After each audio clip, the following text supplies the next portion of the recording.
அன்பானவர்களே, அன்பு வணக்கங்கள்.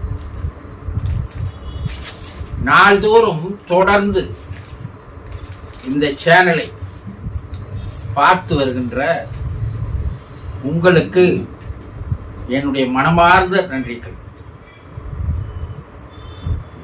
மனிதன் இறப்பிற்கு பின்னால் ஒரு வாழ்க்கை இருக்கிறது. அந்த வாழ்க்கை எப்படிப்பட்ட வாழ்க்கையாக இருக்கிறது? அந்த உலகிலே அவர்கள் எப்படி வாழ்கிறார்கள்?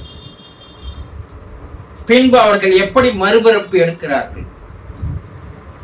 இதையெல்லாம் நீங்கள் தெளிவாக தெரிந்து கொள்ள வேண்டிய விஷயமாகும். ஏனென்றால் அது தெரியாத காரணத்தினால்தான் கண்டதே காட்சி கொண்டதே கோலம்னு உங்களுடைய ஆசைகளுக்கு ஏற்றாற் போல் மனம் இழுத்து போகின்ற வழியெல்லாம் போய் வாழ்க்கையை வாழ்ந்து வருகிறீர்கள். இப்படி வாழ்கின்ற வாழ்க்கை இறப்பிற்கு பின்னால் ஒரு துன்பமயமான வாழ்க்கையை தருகிறது என்று ஆவி உலகத்தில் இருக்கின்ற ஆன்மாக்கள் கூறுகிறார்கள். ஆகவே இதையெல்லாம் தெரிந்து கொண்டால் இப்போது நீங்கள் வாழும் பொழுதே நல்ல வாழ்க்கையாக, சந்தோஷமான வாழ்க்கையாக, ஆன்மீகத்தில் உயர்ந்த வாழ்க்கையாக, ஆத்ம ஞானியாக, ஆன்மீக ஞானியாக வாழலாம். இதையெல்லாம் நீங்கள் தெரிந்து கொள்ள வேண்டுமேயானால் புதிதாக இந்த சேனலை பார்க்கின்றவர்களாக இருந்தால் இந்த சேனலை சப்ஸ்கிரைப் பண்ணி பல்வேறு விஷயங்களை நாள்தோறும் தெரிந்து கொள்ளுங்கள்.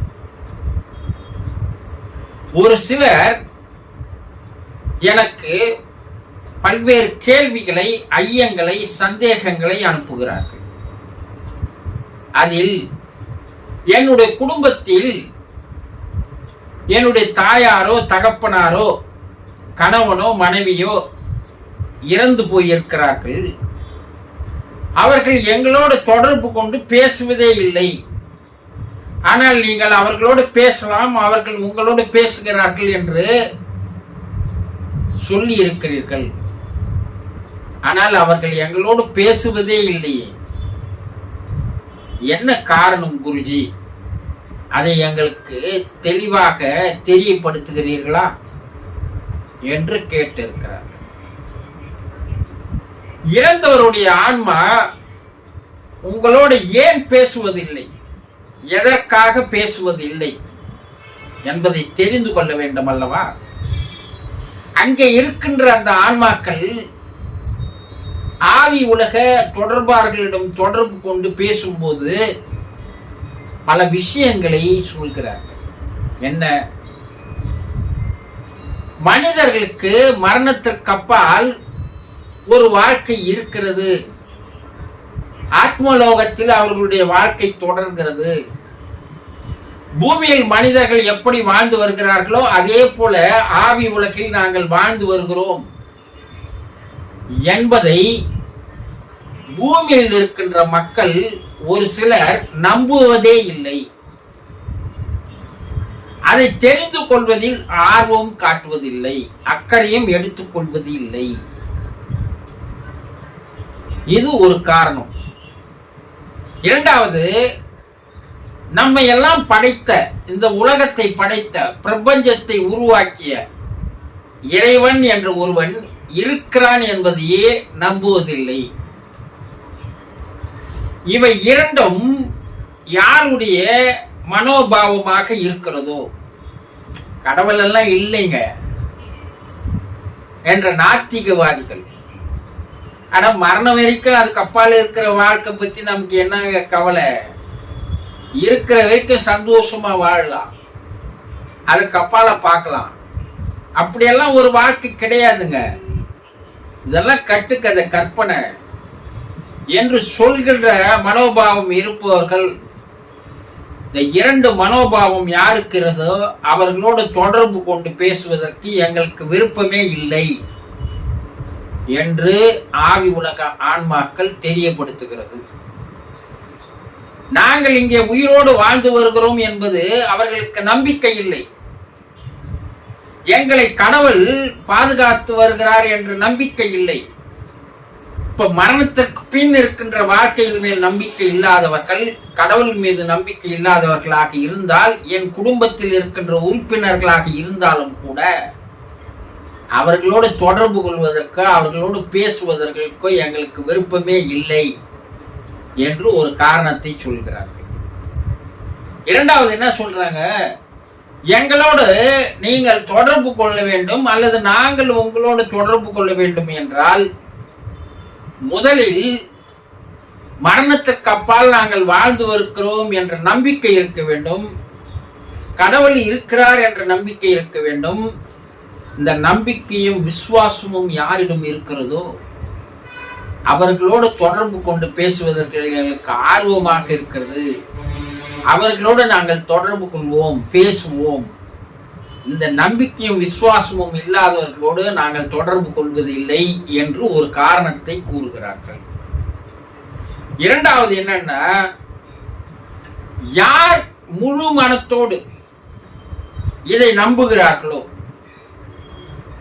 அவர்கள் மீது நாங்கள் அன்பு காட்டுகிறோம், அவர்கள் மீது அக்கறை கொள்கிறோம், அவர்களுக்கு ஆலோசனைகளை அறிவுரைகளை கூறுகிறோம், அவர்களுக்கு வழிகாட்டுகிறோம், அவர்களுக்கு பாதுகாப்பாக இருக்கிறோம் என்று கூறுகிறார்.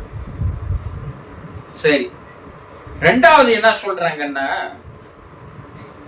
உங்கள் அன்புக்குரியவர்கள், பிரியமானவர்கள், நேசமானவர்கள், பாசமானவர்கள் இறந்து போகிறார்கள் என்று வைத்துக் கொண்டால் உடனடியாக நீங்க என்ன பண்றீங்க, கடவுள் மீது கோபமும் வெறுப்பும் சலிப்பும் ஏற்படுகிறது.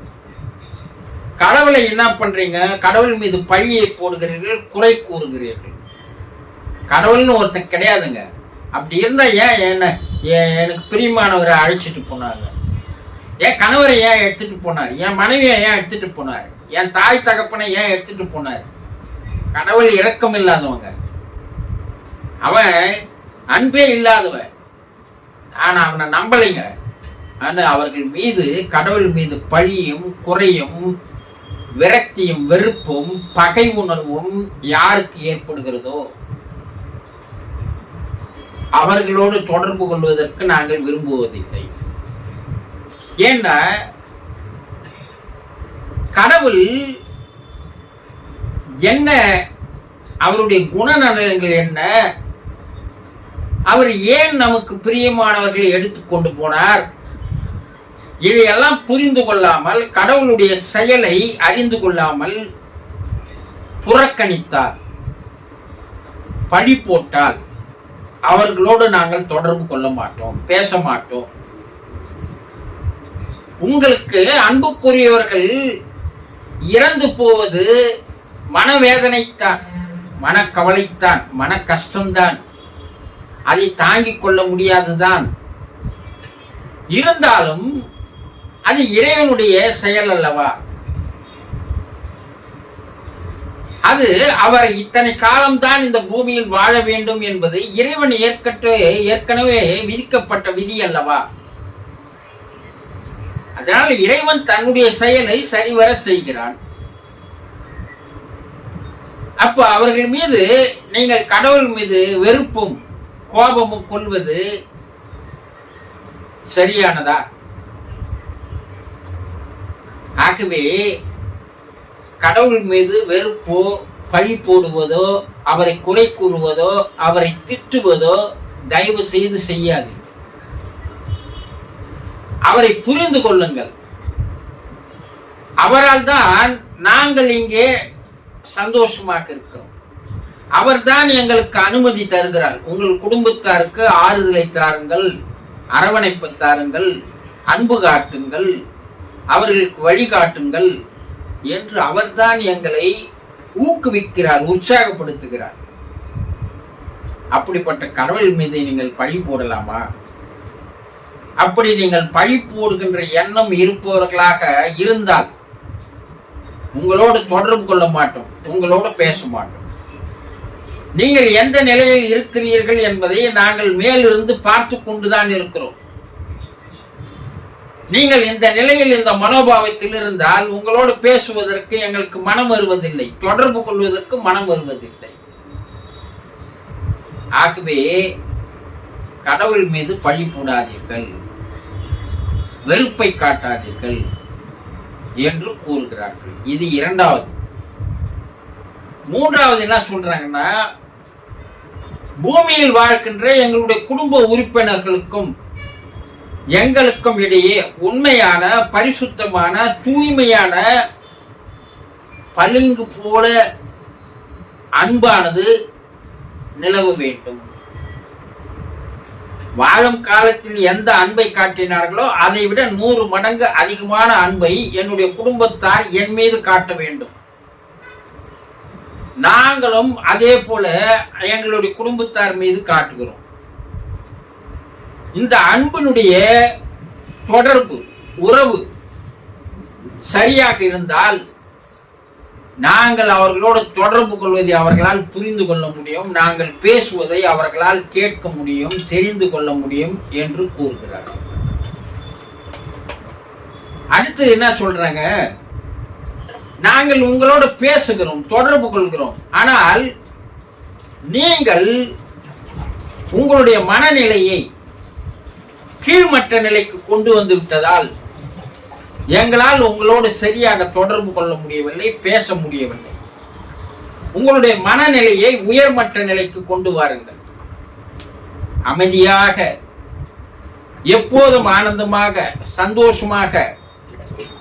இறைவன் என்னுடைய குடும்ப உறுப்பினர்களை அழைத்து போனது அவன் அருகில் வைத்துக் கொள்வதற்கு தான். அது ஒரு பெரிய பாக்கியம்.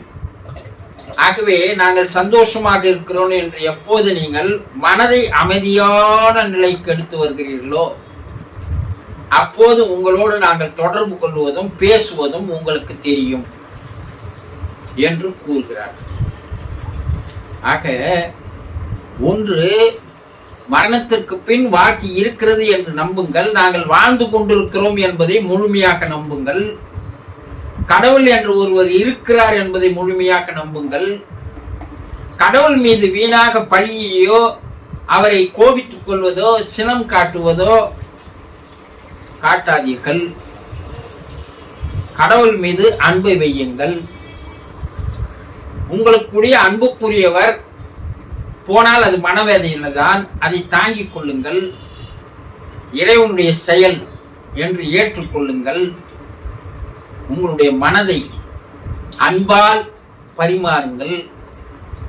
எங்கள் மீது அன்பு வையுங்கள். உங்களுடைய மனநிலையை கீழ்மட்ட நிலையிலிருந்து மாற்றி உயர்நிலைக்கு கொண்டு வாருங்கள். அமைதியாக, சந்தோஷமாக இருங்கள். இந்த நிலைகளை நீங்கள் பயன்படுத்தினால் நாங்கள் உங்களோடு தொடர்பு கொள்கிறோம், பேசுகிறோம்.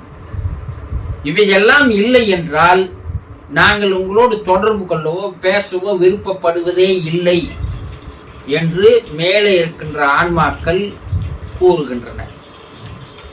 இதையெல்லாம் நீங்கள் தெரிந்து கொண்டால், இதுவரை உங்களோடு அவர்கள் தொடர்பு கொள்ளவில்லை, பேசவில்லை என்றாலும் இதையெல்லாம் புரிந்து கொண்டு உங்களை மாற்றிக்கொண்டால் அவர்கள் தொடர்பு கொள்வார்கள், பேசுவார்கள் என்பது 100% நிரூபிக்கப்பட்ட உண்மைகள் என்பதை புரிந்து கொள்ளுங்கள்.